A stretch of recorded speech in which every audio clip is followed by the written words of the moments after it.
In this war, there has been a lot of destruction, a lot of suffering. At the end of the war, a policy of no victor, no vanquished was established. But it remained for this to be put into practice in real terms. The Igbos, as I saw them on my return,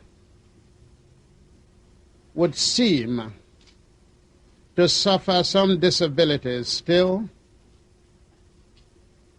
In fact, those disabilities they see as punishment, continued punishment for participating in the war.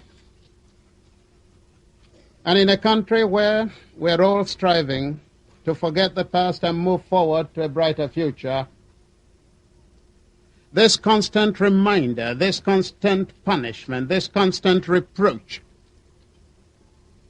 inhibited the Igbo through participation in Nigerian body politic.